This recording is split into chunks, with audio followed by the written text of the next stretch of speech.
Assalamualaikum warahmatullahi wabarakatuh.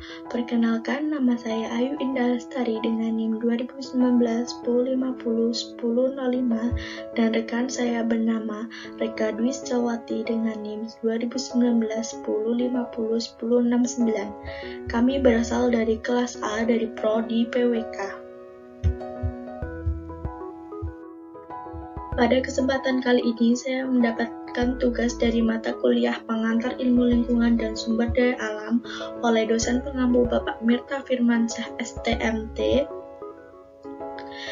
Materi yaitu yang akan saya bahas tentang pencemaran dan geologi lingkungan.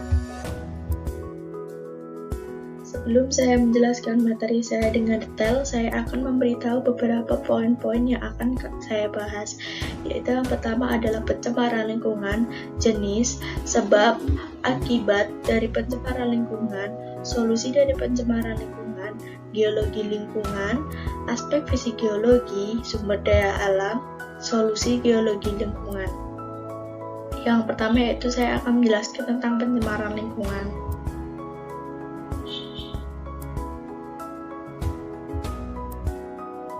Nah, apa sih pencemaran lingkungan itu? Pencemaran lingkungan berasal dari dua kata, yaitu pencemaran dan lingkungan. Pencemaran adalah masuknya atau dimasukkannya makhluk hidup, zat energi, dan zat lainnya ke dalam lingkungan yang dapat merubah tatanan lingkungan karena proses alami dan aktivitas manusia, sehingga menurunnya kualitas lingkungan yang menyebabkan lingkungan tidak berfungsi sebagaimana mestinya. Sedangkan lingkungan yaitu segala sesuatu yang ada di sekitar kita yang tersusun atas komponen biotik dan abiotik.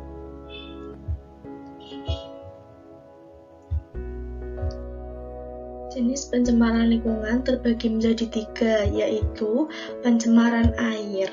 Pencemaran air adalah masuknya atau dimasukkannya makhluk hidup, zat energi atau zat lainnya ke dalam air sehingga menurunnya kualitas air. Yang kedua yaitu pencemaran udara. Masuknya, dimasukkannya, dan ketercampurannya zat energi dan zat lainnya ke dalam atmosfer sehingga menurunnya kualitas udara dan menurunnya kualitas lingkungan sekitar. Yang ketiga yaitu adalah pencemaran tanah. Pencemaran tanah adalah masuknya atau dimasuknya makhluk hidup dan zat energi atau zat lainnya yang masuk ke dalam tanah sehingga dapat menurunkan kualitas tanah tersebut. Penyebab pencemaran. Yang pertama, terdapat pada air, disebabkan karena tumpahan atau sisa dari limbah industri, polutan insektisida, dari limbah pertanian dan limbah rumah tangga. Yang kedua adalah polutan dari udara, yaitu berasal dari gas CO2 yang berasal dari pabrik, mobil, pesawat, terbang, dan lainnya. Ada juga gas CFC yang berasal dari AC, lemari es di rumah kita, serta hairspray yang berasal dari pembakaran minyak serta batu bara. Tak hanya itu, juga ada dalam pencemaran tanah. Itu disebabkan karena adanya sampah organik dan anorganik dari limbah rumah tangga, industri, bahkan pertanian, dan lain-lainnya. Macam-macam pencemaran. Yang pertama yaitu pencemaran kimia. Dari karbon dioksida, logam berat yang terdiri dari Hb, hemoglobin, Pb, lumpur atau timbal, As yaitu arsenik, Cr, krom, Ni yaitu nikel, bahan radioaktif, pestisida, deterjen, minyak, dan lainnya. Yang kedua yaitu pencemaran biologi dari mikroorganisme seperti Escherichia coli, Entamoeba dan Salmonella typhosa. Pencemaran fisik dari logam, kaleng, plastik, karet, dan lainnya. Dan yang terakhir yaitu pencemaran suara dari kebisingan. Seperti contoh pada kemacetan, terdapat suara-suara klakson yang membuat kebisingan di sekitar perkotaan, atau ketika seseorang mengeluarkan volume yang terlalu tinggi sehingga menyebabkan kebisingan di sekitar lingkungannya. Akibat dari pencemaran air. Di sini terdapat gambar botol yang menggenang di air dan di sekelilingnya terdapat sampah-sampah yang berserakan. Hal ini dapat menyebabkan ketersediaan air bersih untuk memenuhi kebutuhan hidup berkurang. Selain itu, organisme yang hidup di dalam air dapat terancam. Di laut pun, terumbu karang yang merupakan keindahan khas Indonesia pun akan terancam dan menghilang seiring dengan berjalannya waktu. Pencemaran tanah, yaitu ada gambar di sini, dapat menyebabkan tanah menjadi tidak subur sehingga tanaman pun tidak berkembang dengan baik. Pencemaran udara. Di sini terdapat gambar beberapa mobil-mobil yang mengeluarkan asap yang dapat menyebabkan pencemaran udara. Pencemaran udara dapat mengakibatkan gangguan kesehatan, khususnya pada pernapasan seperti kanker, paru-paru, asma, dan masih banyak lain. Selain itu, ada juga pemanasan global yang dapat meningkatkan suhu di seluruh Indonesia menjadi lebih. Setelah saya menjelaskan tentang jenis sebab akibat dari pencemaran lingkungan, selanjutnya yaitu adalah solusi pencemaran lingkungan. Yang pertama yaitu adalah menempatkan pabrik-pabrik industri jauh dari perumahan atau pemukiman penduduk.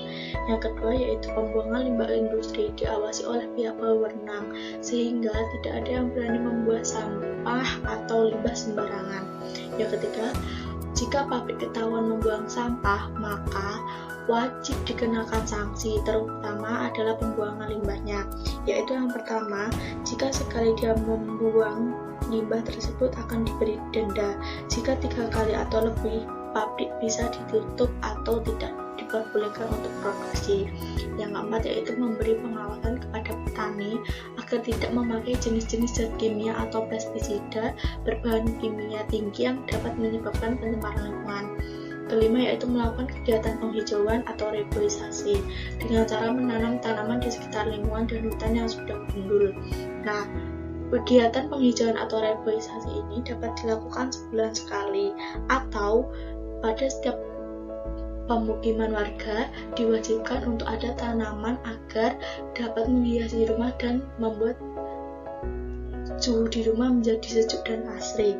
Yang keenam, mengurangi penggunaan kendaraan motor, pemakaian AC dan lainnya, seperti melaksanakan Car Free Day, dan kalau bepergian tidak terlalu jauh, lebih baik berjalan kaki saja untuk mengurangi polusi udara. Yang terakhir yaitu membuat kebijakan saat membuang sampah. Masyarakat wajib memilah dan meletakkan sampah pada tong sampah yang berbeda. Terutama pemerintah yaitu menyediakan beberapa tong sampah dalam berbagai jenis sesuai dengan sifatnya. Nah, di sini saya akan menjelaskan tentang geologi lingkungan, baik itu pengertian, aspek, maupun permasalahan yang terjadi terhadap geologi lingkungan. Geologi lingkungan sendiri terdiri dari 2 kata, yaitu geologi dan lingkungan. Geologi pada intinya berarti ilmu yang mempelajari tentang bumi, baik itu bentuk, susunan, sejarah, maupun proses pembentukannya. Sedangkan lingkungan berarti hubungan antara suatu objek dengan sekitarnya. Dari 2 kata tersebut dapat kita simpulkan pengertian geologi lingkungan. Secara singkat, geologi lingkungan merupakan upaya bagaimana kita memanfaatkan sumber daya alam secara efisien dan efektif agar tidak cepat habis. Selanjutnya, yaitu aspek-aspek fisik geologi lingkungan. Aspek-aspek fisik geologi lingkungan yang akan saya bahas di sini ada 9. Yang pertama ada morfologi. Morfologi yaitu ilmu yang mempelajari bagaimana bumi terbentuk. Muka bumi terbentuk melalui 2 faktor, yaitu yang pertama ada faktor endogen. Faktor endogen merupakan faktor dari dalam bumi yang membentuk bentengan alam. Contohnya ada aktivitas gunung api, aktivitas magmatis, dan aktivitas tektonik. Aktivitas magmatis merupakan aktivitas magma yang berasal dari dalam bumi, sedangkan aktivitas tektonik merupakan aktivitas yang berasal dari lempengan-lempengan yang berada pada kerak bumi. Yang kedua ada faktor eksogen. Faktor eksogen merupakan faktor dari luar bumi, yaitu proses yang terjadi dari interaksi antara selaput hidrosfer, atmosfer, litosfer, dan biosfer. Bentuk-bentuk aktivitas yang dipengaruhi oleh faktor eksogen yaitu ada pelapukan, erosi dan sedimentasi. Ya, yang kedua ada litologi. Litologi merupakan ilmu yang mempelajari tentang bebatuan dan tanah. Bebatuan sendiri dibagi menjadi 3 jenis, yaitu yang pertama ada batuan beku. Batuan beku merupakan hasil pendinginan dari magma. Contohnya ada batuan apung, andesit, dan diosit, dan masih banyak lagi. Yang kedua ada batuan metamorf. Batuan metamorf merupakan batuan yang terbentuk akibat proses metamorfosis, seperti proses tekanan, temperatur, serta cairan kimia. Contohnya ada batuan marmer dan kuarsit. Dan yang terakhir yaitu yang ketiga ada batuan sedimen. Batuan sedimen merupakan batuan yang terbentuk dari endapan material beku yang terangkut oleh air, angin, atau es kemudian diendapkan di suatu tempat. Contohnya ada batuan breksi dan batuan gamping. Untuk lebih jelasnya lagi bisa dilihat bentuk-bentuk batuan di gambar ya. Selain bebatuan, litologi juga mempelajari tentang tanah. Tanah merupakan lapisan batuan gembur yang terbentuk dari pelapukan batuan induk dan pembusukan bahan organik. Jenis-jenis tanah pun sangat beragam. Yang pertama ada tanah humus. Tanah humus merupakan tanah yang subur dan cocok bagi pertanian. Yang kedua ada tanah pasir. Tanah pasir merupakan tanah yang kurang baik bagi pertanian yang memiliki ciri berbutir kasar dan berkerikil. Yang ketiga ada tanah aluvial atau biasa disebut juga tanah endapan, merupakan tanah yang dibentuk dari lumpur sungai yang mengendap, bersifat subur sehingga cocok bagi pertanian. Yang keempat ada tanah patzolit. Tanah patzolit merupakan tanah yang subur, biasanya berada di pegunungan dengan curah hujan tinggi dan bersuhu rendah. Yang kelima ada tanah laterit. Tanah laterit merupakan tanah yang tidak subur, sehingga tidak disarankan untuk pertanian. Yang keenam ada tanah mediteran atau biasa disebut juga tanah kapur, merupakan tanah yang sifatnya tidak subur, yang terbentuk dari pelapukan kapur. Yang ketujuh ada tanah vertisol. Tanah vertisol merupakan tanah yang berwarna hitam gelap, mempunyai ciri fisik mudah merekah lebar di musim kemarau. Dan yang terakhir ada tanah vulkanis, merupakan tanah yang terbentuk dari lapukan materi letusan gunung berapi yang subur. Jenis tanah ini dapat kita jumpai di sekitar lereng gunung berapi. Aspek-aspek fisik geologi yang ketiga ada struktur geologi. Struktur geologi merupakan bentuk geologi di kulit bumi yang terbentuk karena gaya endogen. Yang keempat ada klimatologi. Klimatologi merupakan ilmu yang mempelajari tentang iklim. Iklim di dunia digolongkan menjadi 4, yaitu iklim kutub, iklim sedang, iklim tropis, dan iklim subtropis. Yang kelima ada stratigrafi. Stratigrafi merupakan ilmu yang mempelajari tentang deskripsi lahan. Stratigrafi digunakan untuk menentukan urutan cara terjadinya bebatuan, struktur geologi, fisiografi, dan penilaian secara ekonomi. Yang keenam ada hidrogeologi, merupakan ilmu yang mempelajari tentang air tanah. Yang ketujuh ada hidrologi, merupakan ilmu yang mempelajari tentang air, baik di permukaan bumi maupun di bawah permukaan bumi. Yang kedelapan ada bahaya geologi. Bahaya geologi merupakan aktivitas geologi yang dapat menimbulkan perubahan keadaan geologi. Perubahan tersebut dapat menimbulkan dampak negatif bagi lingkungan. Yang terakhir ada topografi, merupakan ilmu yang membahas tentang permukaan bumi. Biasanya topografi menunjukkan relief permukaan bumi 3 dimensi serta identifikasi lahan. Selanjutnya ada permasalahan sumber daya alam terhadap geologi lingkungan. Yang pertama, eksploitasi sumber daya alam yang tidak memperhatikan prinsip-prinsip pengelolaan sumber daya alam dan lingkungan berkelanjutan. Semakin menambahnya populasi manusia, semakin banyak juga kegiatan mengeksploitasi sumber daya alam secara besar-besaran dan sudah tidak memperdulikan kelestarian lingkungan serta pengelolaan yang tidak bertanggung jawab, yaitu seperti pengeksploitasi sumber daya mineral, sumber daya energi, dan bahan tambang yang merupakan sumber daya alam yang tidak dapat diperbarui. Artinya, jika sumber daya alam tersebut diambil terus-menerus, maka lama-kelamaan akan habis. Kegiatan pengeksploitasian ini banyak terjadi di Indonesia, terutama di Kalimantan, Sumatera, dan Papua. Selanjutnya, pengeksploitasian hutan dan pengguna tata lahan juga banyak terjadi di Indonesia. Hutan di Indonesia banyak ditebang dan dikosongkan untuk dibangun sebuah bangunan demi kepentingan pribadi tanpa memikirkan habitat flora dan fauna. Selain itu, berdampak juga pada ekologi hutan tropis, struktur tanah, dan sistem hidrologi air tanah. Selanjutnya, aktivitas manusia yang membuang sampah sembarangan, terutama di sungai atau perairan lainnya, yang dapat mengurangi ketersediaan air bersih. Coba bayangkan, jika air bersih tidak ada, bagaimana kita akan mandi, mencuci baju, mencuci piring, minum, dan lainnya.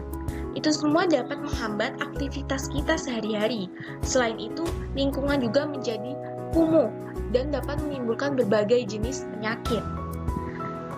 Dan yang terakhir, geologi juga dapat berdampak negatif pada lingkungan, khususnya manusia. Dampak negatif itu dapat diperparah oleh aktivitas manusia yang membuang sampah sembarangan. Contohnya, bencana banjir dan tanah longsor. Bencana tersebut tidak hanya terjadi karena faktor alam saja, tapi dapat diperburuk oleh aktivitas manusia yang tidak memperdulikan lingkungan. Kerugian yang terjadi dari dampak tersebut pun tidak hanya kerugian material, tetapi juga dapat menghilangkan nyawa.